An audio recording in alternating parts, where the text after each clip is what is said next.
The floods in Pakistan have swept away roads, homes, schools and hospitals across the country,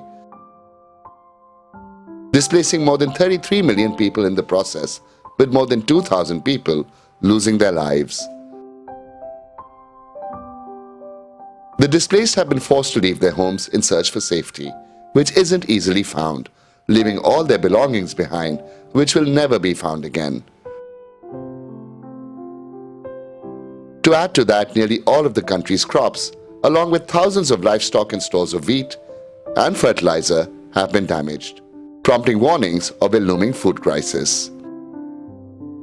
Meanwhile, roads and bridges too are damaged, limiting access to cities and making it more difficult to respond to the crisis.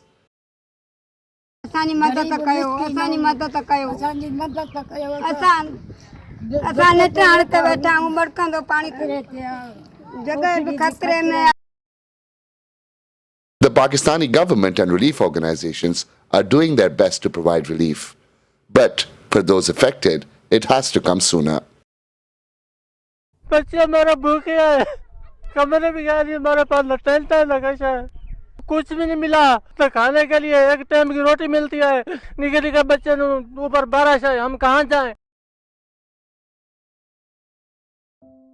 Flood water covers around a third of the country, including its agricultural belt, while the rains continue to cause havoc.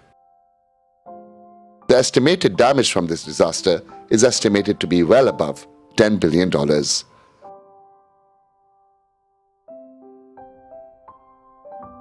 People are in dire need as the floods have uprooted them from their homes and affected their lives forever.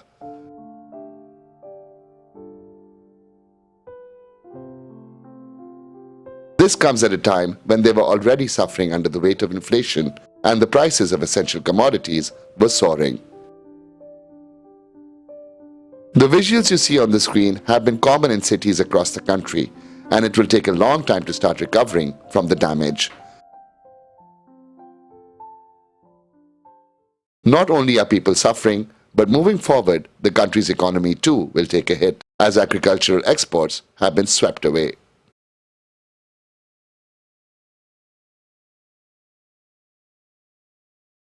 Meanwhile, internally displaced persons are forced to try and find safer places to reside. Given the scale of the damage, it is difficult to reach people with rations and medicines. Canals have also been breached, destroying villages and displacing people who are now forced to sleep without shelter.